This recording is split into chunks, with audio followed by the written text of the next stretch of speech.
Hello and welcome to part 4 of Brett M. Frager's video series on how to animate 3D text in Animator. This tutorial will consider that the viewer already knows how to create 3D text. Brett M. Frager claims no ownership over Animator, Camstudio, Microsoft Movie Maker, Microsoft Text-to-Speech, CFS Technologies' Speakonia programs, or any of their components. This video is made only to educate viewers on how they can animate their own created 3D text in Animator. This video was made only on an educational and fun intention. Now let's continue. If there is any trouble with your animation up to this point, then go back in the movie and rewatch some of the previous steps. But if your animation does look like the way it should, then move your transparent black or white box to the first keyframe of the last second that you want your animation to stop. Once your box is in place, go to back up to your word, which should be facing you directly and looking like a 2D image. With our transparent black or white box on the first frame of the last second, we can now rotate our 3D text in the complete 360-degree circle. To do this, click, hold, and move your cursor so that the 3D text is rotating in the same direction you have it rotating before. For this big of a rotation, it is better to rotate the 3D text in little segments at a time. It is not likely that you can have the word rotate in the full 360 degrees all in one stroke of the mouse. Just move a little bit and then let go of your mouse and move your cursor down to the word and click hold and move again. Continue to do this until your word has gone in the complete 360 degrees. Once your word is back to look right at you and looks like a 2D image, you can play back your animation by click on the play tab. Your word should now rotate in a complete 360 degrees. To make changes to our rotation, all you have to do is go to the frame in the timeline, then go up to your word and make the needed change. Animator will automatically change the keyframe to your new movements.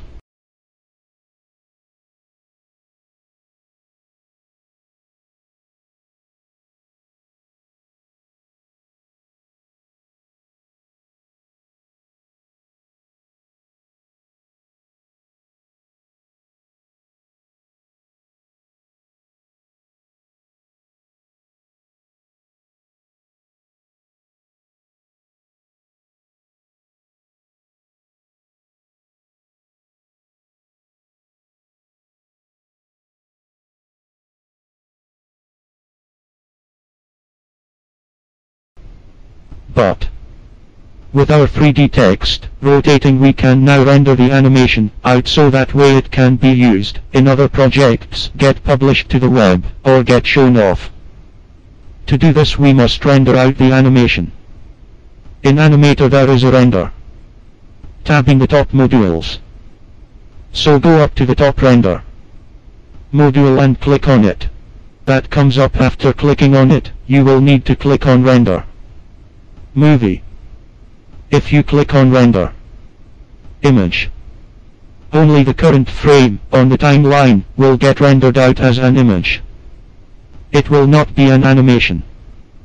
So click on render movie.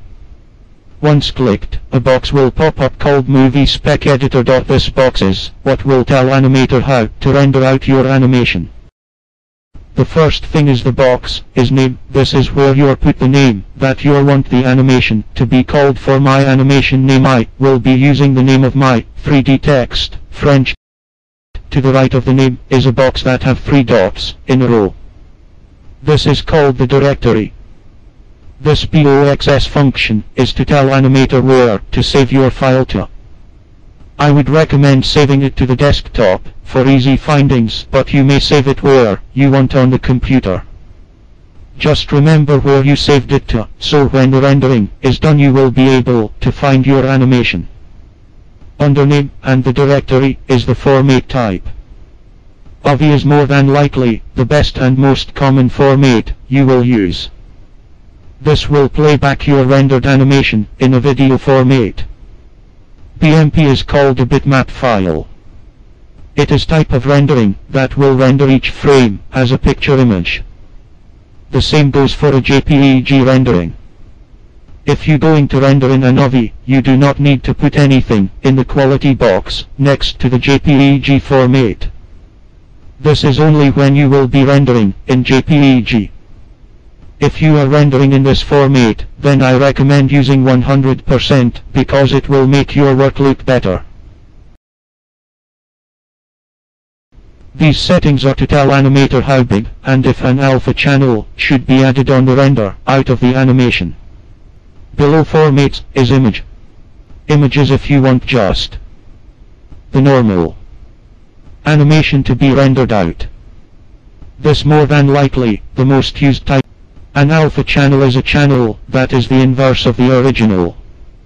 Or it is color. In your animation the alpha channel will make it black. While where it is dark, in your normal animation, it will be white. It is not really important in this animation, but it is always good to have one in case you need it later in projects, but that is up to you. The choice for alpha channel is the same as image, except that it only renders the opposite colors of the original.